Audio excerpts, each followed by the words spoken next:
आज बघूयात आंबट चुक्याची भाजी. तर ही भाजी स्वच्छ निवडून घेतली, पानं पानं घ्यायचे, जास्त देठ नाहीत घ्यायचे.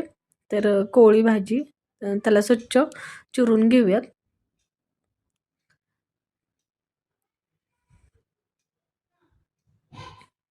आणि त्यामध्ये थोडासा शेपू ॲड करायचा, म्हणजे ही भाजी जास्त आंबट नाही लागत आहे. आमच्या इकडल्या साईडला तर ह्यामध्ये थोडासा शेपू ॲड करतात, कोण करते कोण करत नाही. पण थोडासा शेपू टाकल्यानंतर ते आंबटपणा कमी होतो. मस्त धुवून घेऊयात दोन्ही भाज्यांना आणि कढईमध्ये शिजायसाठी टाकूयात.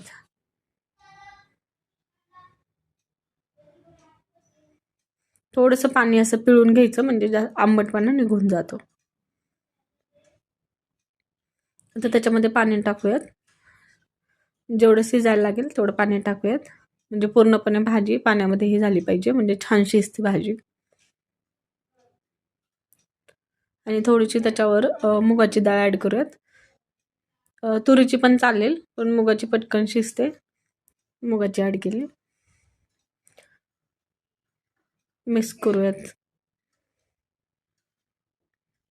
आणि मोठ्या गॅसवर शिजायला ठेवून द्यायची.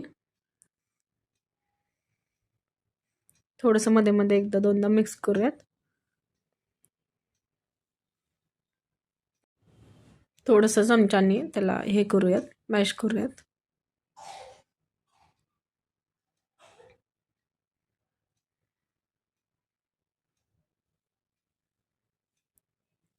मोठ्या गॅसवर 10 मिनटं तर लागत आहेत. तर हे बघा छान शिजली भाजी. एका बाउलमध्ये काढून घेतली आणि त्याच्यामध्ये भाजलेले शेंगदाण्याचं कूट ॲड करूयात. थोडंसं मोठं ठेवायचं कूट आणि मिक्स करूयात आणि फोडणी देऊयात त्याला. तर 2 चमचे तेल घेतले.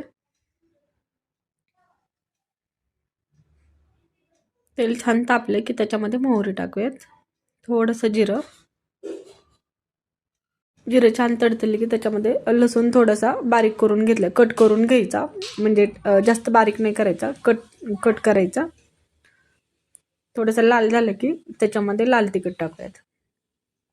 गॅस कमी ठेवायचा ह्या स्टेजला, म्हणजे तिखट जास्त करपणार नाही. आता ती शिजलेली भाजी टाकून घेऊयात, मिक्स करूयात चांगलं.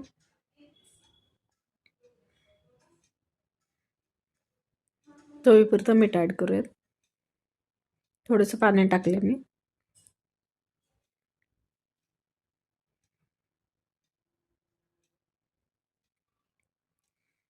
आणि आता ह्याला छान उकळी येऊन देऊयात. जेवढे पाहिजे तेवढं तसं पाणी ॲड करूयात. थोडंसं